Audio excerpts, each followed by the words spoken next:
So here's something you might not know about me. I have almost died 3 times.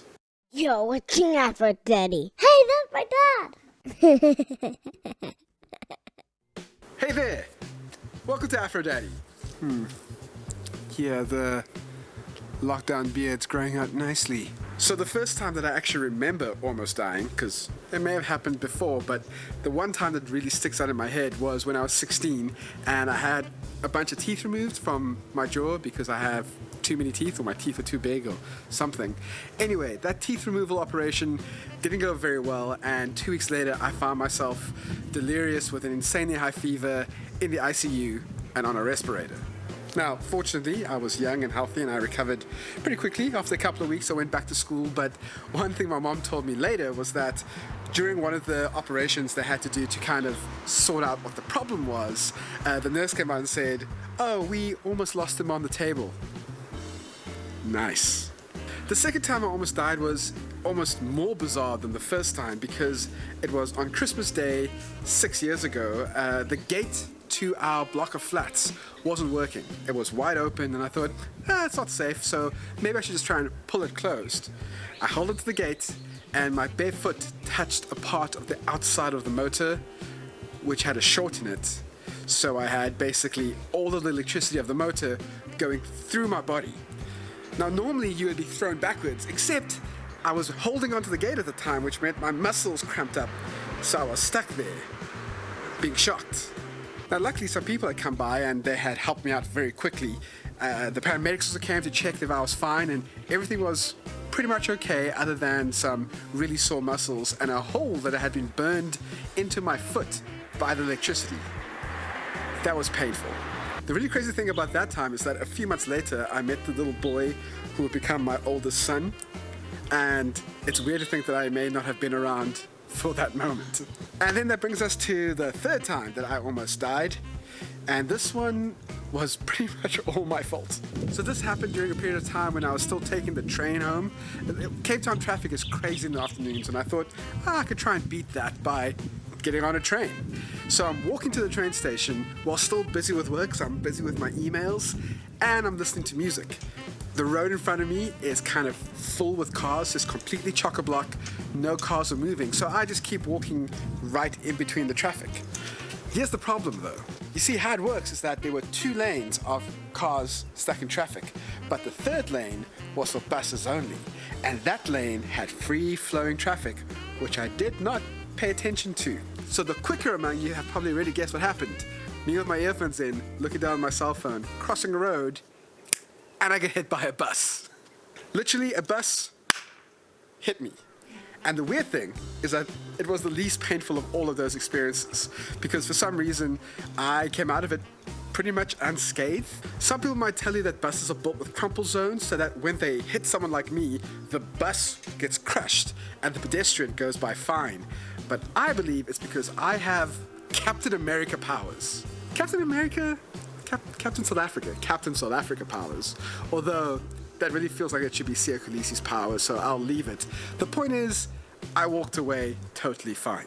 Okay, so why am I telling you all this?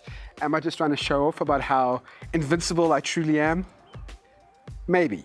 Actually, the real reason why I want to tell you the stories is because I want to explain how I use them to help me get through tough times now. But not just those things. Anything that was difficult or tough to go through, I use those experiences to fuel me getting through present hard times.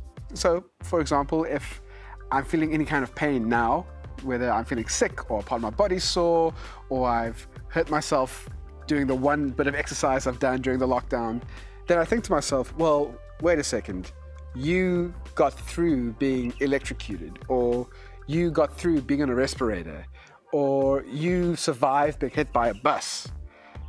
Since you got through those things, you can get through whatever this is.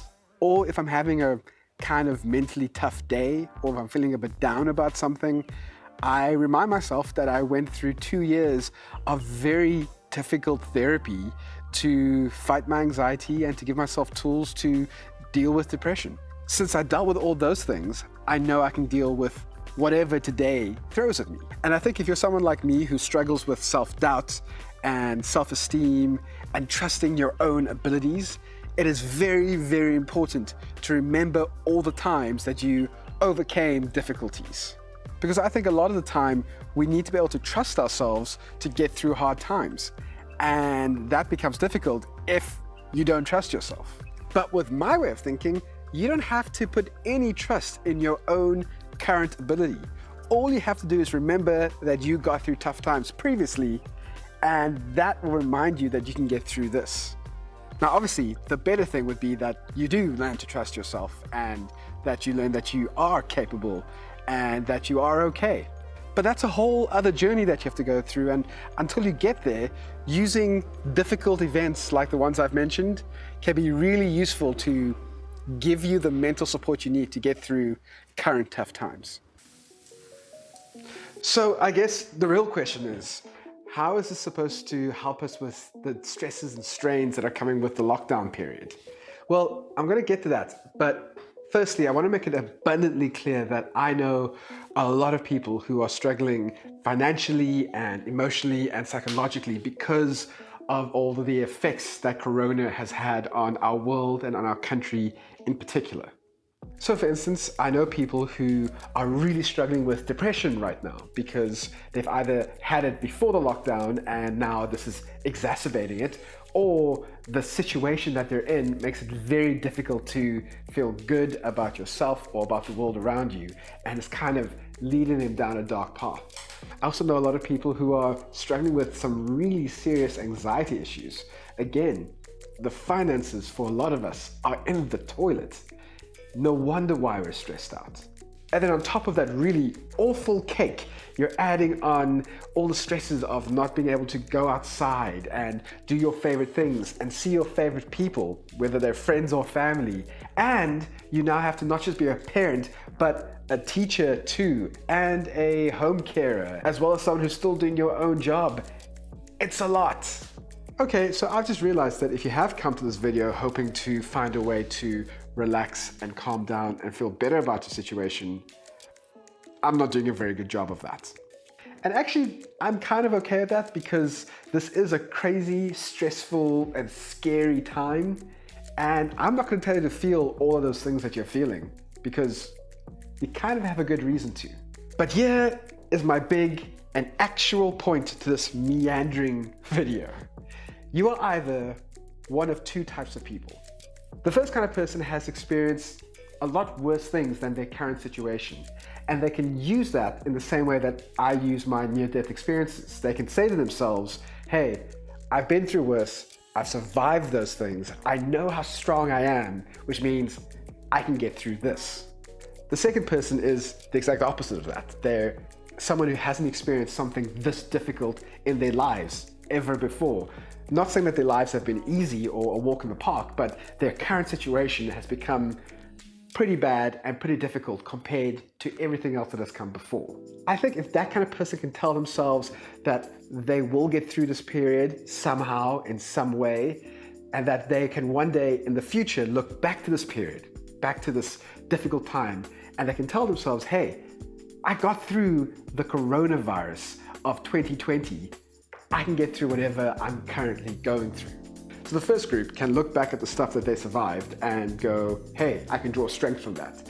And the second group can look at this as a training situation, for lack of a better term, and go, hey, one day in the future, I'm going to be able to deal with things that are very, very hard because I got through this. So that doesn't mean that you have to walk around being all stoic and not feeling anything that comes with this period. I don't think you should be walking around all cheery and going, well, I've got through something worse than this, so I'm just going to be happy now. But what I do think is that you don't have to feel completely hopeless, because I don't think it is completely hopeless just yet. Also, if you acknowledge that this is a very difficult period and that you are struggling, you can give yourselves little breaks. Like for instance, sitting by a fire. This is the way I chill out. Talking to you or sitting by a fire. So good. Hey, thank you so much for watching this video. I hope it's made sense. I've been kind of mulling over the topic for a while and it's kind of all come out to you right now. There are three things that I would love for you to do right now. One is to comment about how you are coping with the current situation, with all the stresses and strains that are being put on you.